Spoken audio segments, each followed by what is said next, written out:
Hey there. So this is 25 that I'm going to do. And I went ahead and forwarded the video to the ending, so I had something to work from here and show. And so the structure of the starting material for this reaction is shown. Highlight the hydrogen atom that will be removed by the base in the first step.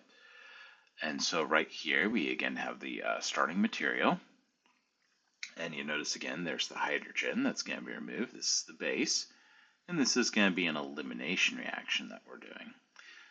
In this case, we're going to be forming another pi bond. So this is going to go from a double bond to a triple bond. Okay, and so this is the hydrogen right here. And what we need to do is we need to go and highlight that, and that is the answer. That's it. Submit that. The only thing that could possibly happen is you try to highlight one of these other hydrogens, and those are not the ones that are going to be done, as the video clearly demonstrates, or as you could have figured out from the fact that the leaving group is on the other side. So it has to be the other carbon, this one right here. None of these other ones would do elimination. This can't do an elimination because it's on the same carbon. The electrons can't flow over into the... Remember, there's an anti-bonding orbital right here that these electrons have to flow up into. This one right here, again, too far away. Electrons can't flow and do this. Okay, so we match the H species potentially related to the NaH, excuse me, sodium hydride, using the first step to the correct description. Okay, so the H minus, that's a very powerful base, and so that's going to be our base. That's the one that's taking the hydrogen off. Now, if we gain an H plus, so H minus plus H plus gives us H2O, and that's our conjugate acid in this case. And so H2O is actually a conjugate acid in this case. It's actually one of the neat, interesting things about hydrides is they actually produce an element as their conjugate acid, hydrogen gas, which is a gas, of course, and so it flows off and can't come back in the reaction. And this is one of the reasons why it's just an incredibly powerful base. Its conjugate acid is incredibly stable. Okay, so the counterion here, well, it's sodium hydride, NaH, and so your counterion to counteract that negative charge is the sodium Na+.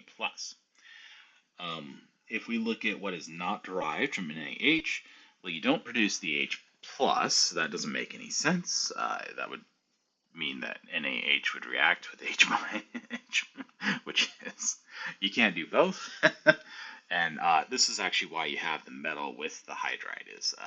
The metal will lose its electrons to the hydride. It's one of the few things metals are that can lose electrons to hydrogen.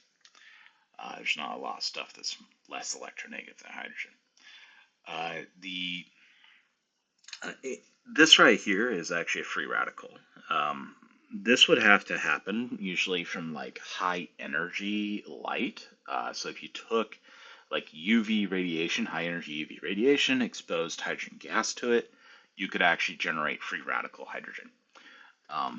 We don't have any steps in this that has anything to do with that.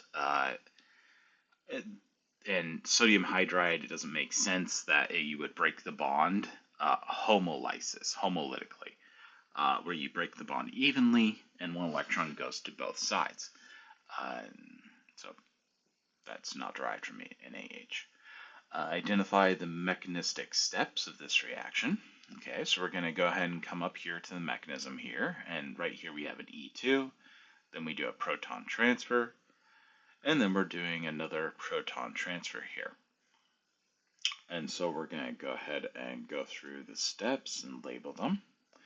So again, we have an E2, and then we look at the alkyne here, and we're losing a proton from that in that proton transfer step, and so that's a deprotonation of our alkyne.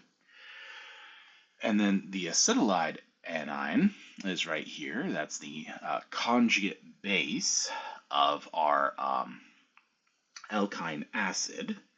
And so that's actually going to act as a base, and it's going to take the H+, and that's going to be the again, proton transfer or a protonation of that acetylid